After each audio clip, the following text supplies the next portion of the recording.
Hello again. Yeah. Right. This one is basically lead making. Yeah, that's what this is. So I packed in, and I'm just doing basically my own now.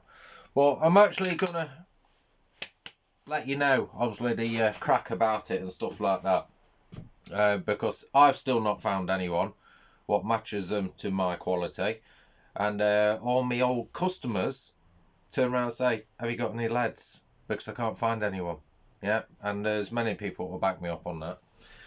Right, so the thing is, it's an absolute minefield out there. You got people that make them cheap, and they make them cheap because obviously the stuff what they're buying is cheap. Yeah, when you're obviously buying all the premium stuff, you expect to pay more of a premium sort of price because obviously you're getting better quality.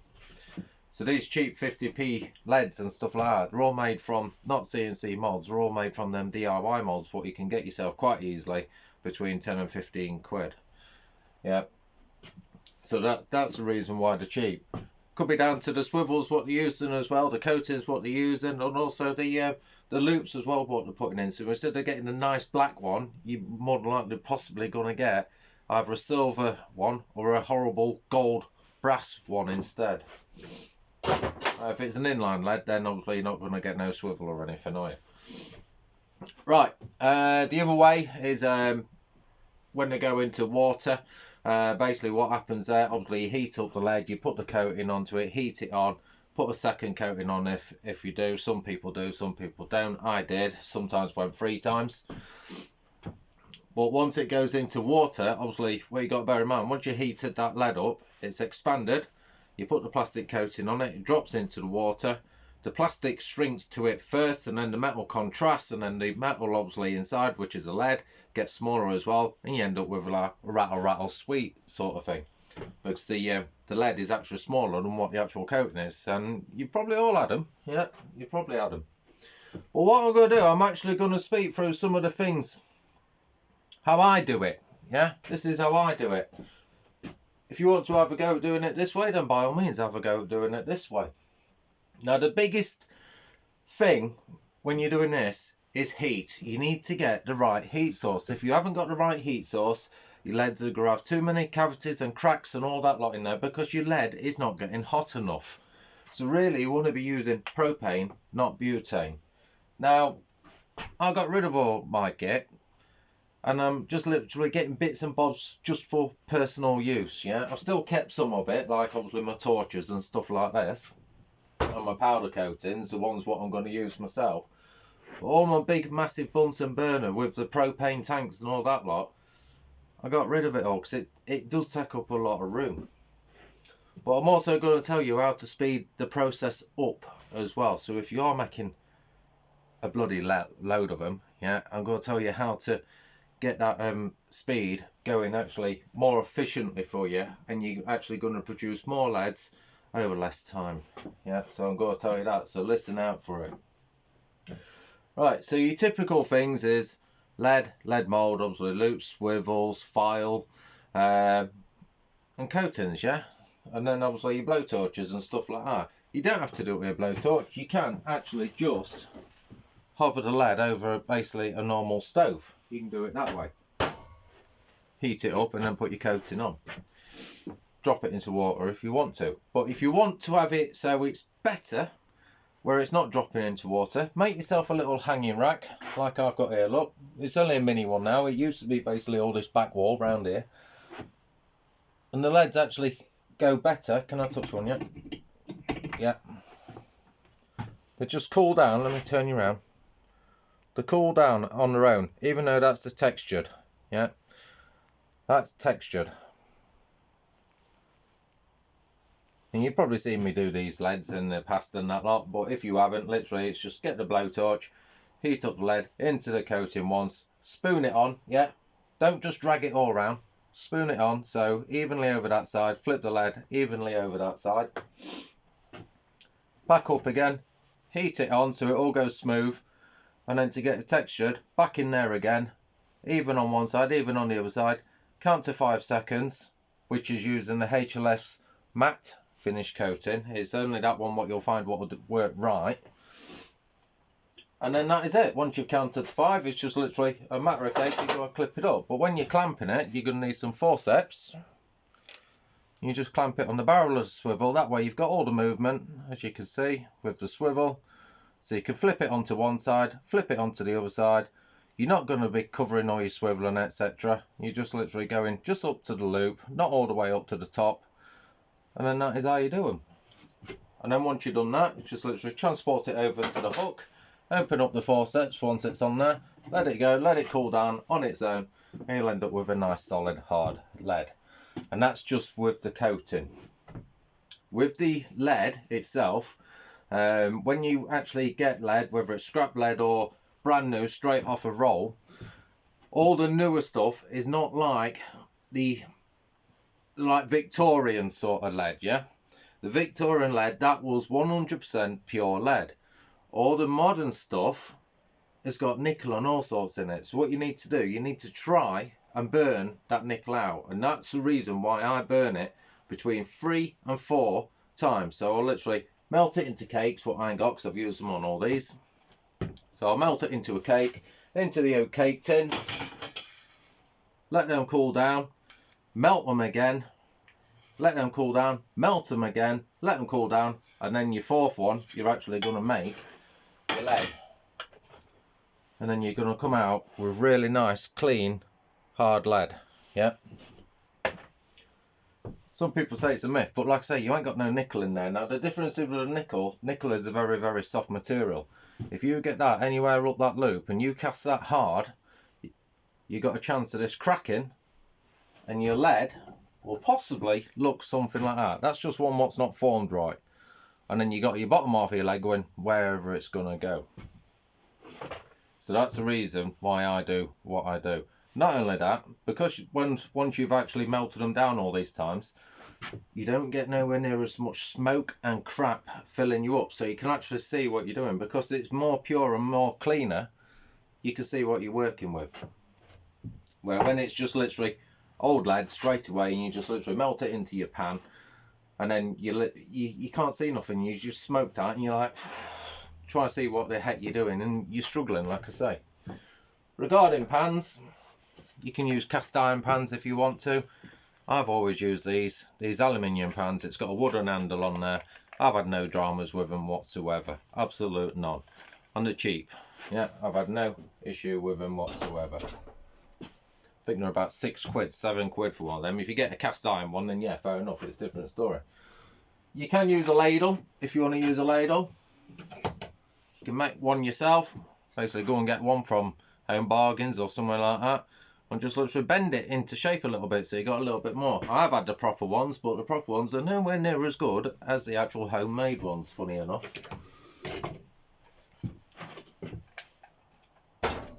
But because that is a milk pan, it's got the lips on it, as you can see, so it's actually got the pouring spout already. Excuse me. Right, so the mould, I like to use CNCs. Yeah, they're all nice and even. The loops all come out, the adds that same heights, etc. like that. So you can see that that is a 4-in-1. Yeah. So you put your loops and swivels into there. You clamp it up with the old market store metal clamps. You can put one on it, or if you want to get a tighter seam on that side, you can put another one on that side as well. Saves messing about with an old vise. You can do it vice way, but the problem is when you put it into a vice, all your loops and swivels might just drop down, and then you end up with really long ears on them. I don't bother. I just literally one of them, sometimes two, depending on how hot the mould is, because you need to get these hot. Clamp it up, that goes onto the desk, pour it in there, wait for it to go nice and hard, crack it open and knock them out. But another good top tip for you as well, once you've heated these up, get yourself a bit of silicone spray and just literally give it a spray. Now what that's doing, it's working as a release spray. So instead of them getting jammed up in there all the time and you're fighting to get them out, you don't. Yeah, you just literally bang, take your clamp off, bang your mould, top half comes off, flip it over, and then just 9 times out of 10 you just give it a push like that and they'll just drop out on their own. Now You can drop the leads directly into water if you want to. What I do is actually I put mine into here because I like to go on what I call dry casting now. I just put them in now, obviously without the towel on, obviously the leads what I've been coating up like. I just drop them straight into there. Now that is giving me a quicker scenario for one, because they'll cool down as you go anyway. It's also warming me up in the winter as well in here a little bit more. In summer then yeah, fair enough, it's a complete nightmare. But because it is a dry cast, when I'm actually coating the lead, if I drop it into water, it will suck the water into the lead through any tiny little cavity, I can't say it now. Yeah, cracks, holes, all that sort of stuff, even down where the loop is. And then as you start heating that lead up, that's obviously turning into steam on the inside. And if you don't get it right, and then you put it into the coating, then it steams out and that's in the coating, you're going to wreck your coating because obviously you contaminated it with water and you need to keep it dry. So this is speeding my process up. They're going into a dry cast. It's just as hard as what the others are. And it makes it easier as well because you don't have to wait for them to dry off or force drying them because obviously you haven't got them wet. Right, so once you've done that, obviously you've seen how the lead mould looks. These are basically the excess pores. Yeah, these are actually go on now. Obviously you get 2 leads per one. Snipping them off. Just a box standard pair of cheap cable cutters, wire cutters. Yeah, you can just literally snip. Now I like to go for these little small ones over the big ones. The big ones are for cutting the lead up, obviously for going into the pan. But these little ones are just sitting there nicely and you don't end up with a massive dent. Yeah, so once you've done that, you grab a look round it, see if you need to pick out any lead out the loop and that. When using CNC molds, rare you're going to get that. But you'll notice that these are perfectly straight. When you get the other ones, they can sit lopsided and that on the cheap, nasty, tatty molds, basically, DIY molds. They sit perfect every time. Right. Filing, yeah, this is the biggest thing what takes time. You get the old file and you like this, and you like this, and you like this. You could be looking between 3 to 5 minutes per lead. Yeah, right, too long. Right, get yourself just the old belt sander. Yeah, this is how I did it. G-clamp that down. Yeah, clamp it down to a desk or something so it is stationary. Have it on so it's on permanent. Get yourself sat down, comfy. Mask on, goggles on, all that sort of stuff, gloves, and literally once that's going, you just literally go around to where the actual excess pore actually were, and you sand it off instead of messing about with a file. The reason why I say mask up and goggles up is because the lead dust is going to go absolutely everywhere. Yeah, so that's why I say that. I literally went through that lot in there, plus the ones what I've been coating. It's over 100. I think it was about 120, 130, something like that. And I'm not kidding you guys, it took me 10 minutes to do all of them via the belt sander. Yeah. Now imagine what it's like, 3 to 5 minutes per lead with the old hand file. Yeah. It's a lot of time consuming, wasted by using the belt sander. Yeah. I have literally speeded up the process doing it that way. Right, blow torches. Right, let's go through these. Get 2. Yeah, if you're doing it as like a business and you got people waiting, always have 2. Yeah, and the gas bottles as well. Now these are actual propane. Yeah, just say it on there somewhere. There we are, under the TTP, look. And now there's another hack in one of my older videos how to fill these bad boys up from the big bottles, from the big Calocast bottles, flow gas, whatever you use. Yeah, show you how to keep filling these up instead of spending a tenner a pop per one of these, because they don't go very far. But the reason why I say get 2 is because you'll always come across, you'll be doing it, it's working now, but every now and again it likes to stop working. yeah, and then when you've got no blowtorch, you're buggered, yeah. There's no two ways about it, you're buggered. So then you got to go back to the old stove way, and it takes absolutely forever. There we are, so that one's all good. That's one what I'm using at the moment. And have yourself some gas bottles spare. Right, coatings, lead coatings. This is one of my own special little cocktails, yeah. I've only ever give out the recipe to one guy, and that's because one of my France customers contacted me saying, can you make me some leads? It's like, no. So I put him on to this other guy, and I give him the formula how to make it, because this is the exact same as the France lake beds, as well as the ones over in the UK as well.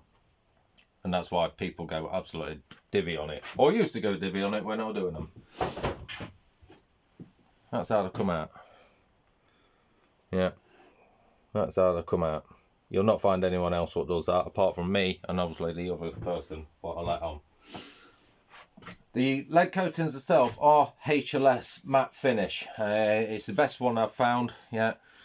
They are bad for you, they do wreck you, yeah. Even if you got the mask on, they still wreck you, yeah. They wreck your chest and that lot. So once you've done 100 leads, you will start wheezing, yeah. The lead coating is actually worse than what it is actually doing the lead itself, yeah.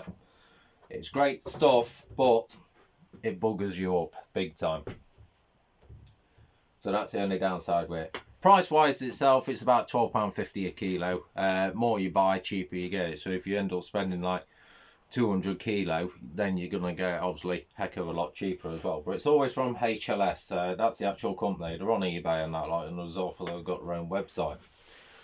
Other than that, that is really it. But the key thing is like I say, make a wall, yeah, so you can hang them up. Yeah, that's your best way of doing it. And if you can't have a permanent fixture, why don't you do something like this? Box basic thin piece of wood, got cobwebs and all sorts of it. A few hooks in there, as you can see, look. Yeah, look at that. And you can clamp that, or even screw it on there as a temporary, but make sure they've got somewhere to hang and rock around. And when you actually do your distances, depends on what size lead you're doing, try to give yourself 2 inches between each gap, between each hook. And the reason why is that you don't want your hot lead going near your lead what is cooling, because the hot lead will actually start to cook on the coating on the other one. So that's the reason why 2 inches apart from each other.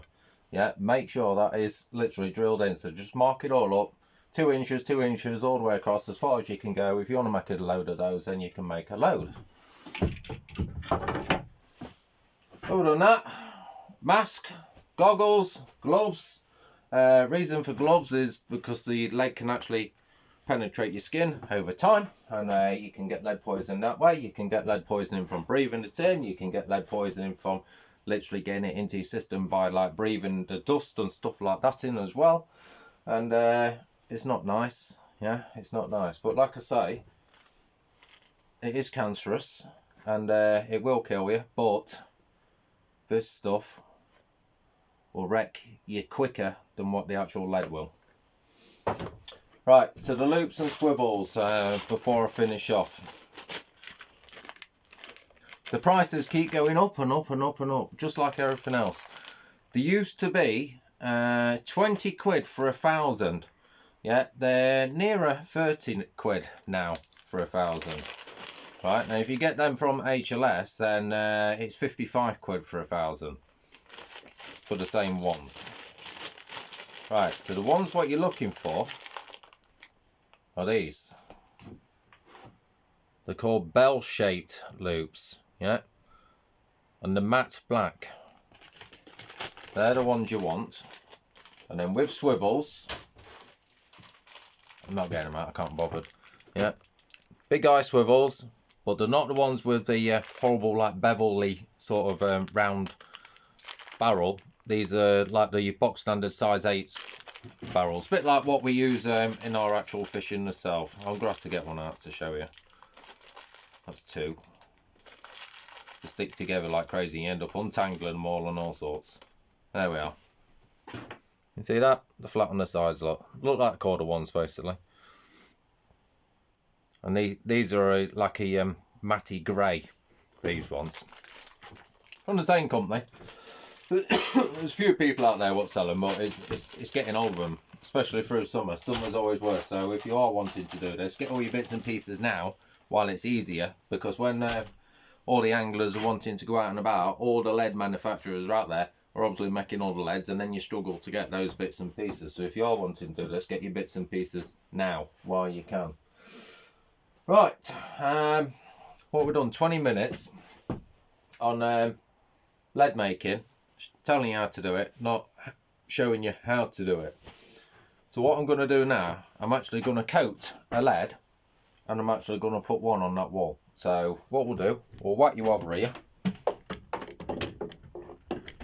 Yeah. So there's the hooks. I might get in the way with my fat ass and belly and all that lot like.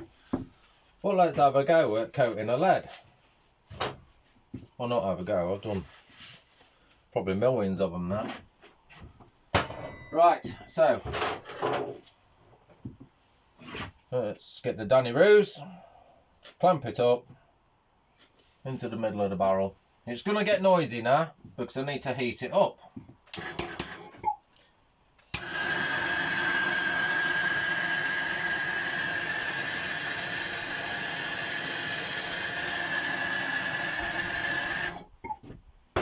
You don't need to heat up the loop and the swivel, just literally the lead.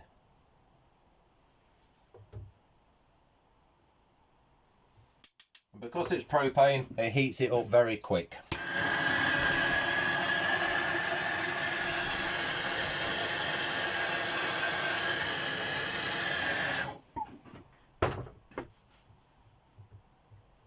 See it smouldering? It's that what gets your chest.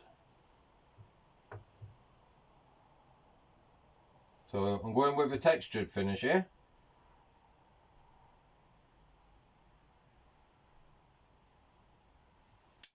Five seconds, knock off the excess, and now it's going on there. And that is it. Yeah, there's no water involved. No water whatsoever. Because the water just makes it so much bloody hard work. It slows you down, etc, etc. If you ain't got it to slow you down, it can't slow you down. Just let them cool down. Half of those will be ready to touch and take off there. Ready, ready. And what I like to do, as I pull them off, have a good look round them. Just do your quality control. This is what I did with every lead for everyone else. I also do it for myself. If there's anything what's wrong, chuck it into the scrap bin, remelt it back down and start again. So by the time you get over there, you're ready to take these off and then continue, if you know what I'm saying. So you don't need a lot of rack, yeah? You don't need a massive long rack with loads and loads of hooks in. So there we are. So I'm going to get some more done. So once again, thanks for watching. Just a reminder, if you want to see how to fill those up, scroll through my videos and you'll see how to fill them up, save yourself a hell of a lot of money. Because like I say, they're a tenner a pop. If you go and get yourself one massive big gas bottle, 19 kilograms worth, it'll set you back about 30 quid. Yeah, that's if you're doing the exchanges from the old bottle. If you buy one new, then obviously you're going to work out a little bit more. But have a look at No Facey, get a bottle, do an exchange, job's a good one. Yeah. So there we are. Enjoy your lead making if you want to do it. See you later.